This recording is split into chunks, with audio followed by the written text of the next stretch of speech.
2024 সাধাৰণ নিৰ্বাচন সমাগত সাধাৰণ নিৰ্বাচনক লৈ কলিয়াবৰৰ উলুৱনি অঞ্চলৰ ৰাইজে কি চিন্তা চৰ্চা কৰিছে, কেনেকুৱা চৰকাৰ হোৱাটো বিচাৰে বা বৰ্তমান চৰকাৰৰ কাম কাজত সন্তুষ্ট হয় নে নহয়, সেই বিষয়ে জানিবলৈ আমি উপস্থিত হৈছোঁ কলিয়াবৰৰ উলুৱনি চাৰিআলিত।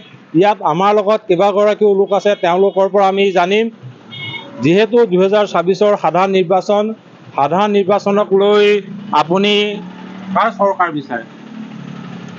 চৰকাৰটো এখন চৰকাৰে বিচাৰোঁ।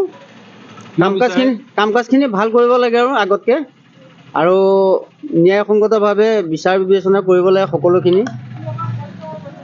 এতিয়া ব্যৱসায় বাণিজ্যখিনি ভাল কৰাব লাগে আৰু আগতকৈ উন্নতি হ'ব লাগে। আপুনি এইখন চৰকাৰক কিয় পচন্দ কৰিছে 2024? তেওঁ পচন্দ কৰাৰ অৰ্থটো হ'ল কি, কাম কাজবিলাক বৰ বেয়া কৰা নাছিলে, সেইকাৰণে পচন্দ কৰিছোঁ। এগৰাকী আৰু নৱপ্ৰজন্মৰ ভোটাৰ আছে, তেওঁৰ পৰাও আমি পোনে পোনে জানিম। যিহেতু 2024 নিৰ্বাচন সমাগত, 2024 আপুনি কি বিচাৰিব, কাৰ চৰকাৰ বিচাৰে?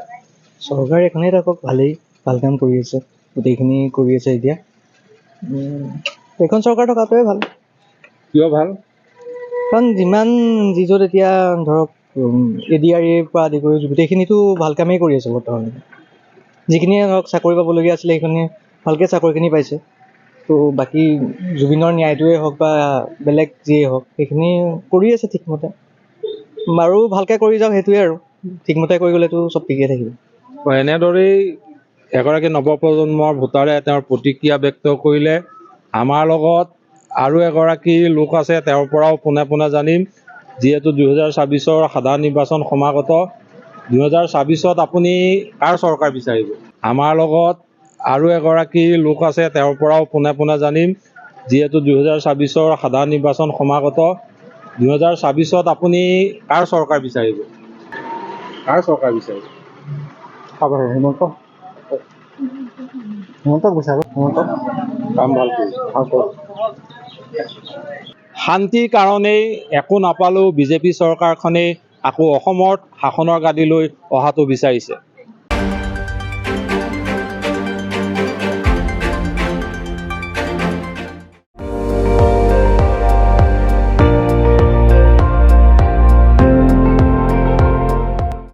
আপুনি চাই আছে ND24, সৰ্বশ্ৰেষ্ঠ নহয় সৰ্বোত্তমৰ দৌৰত।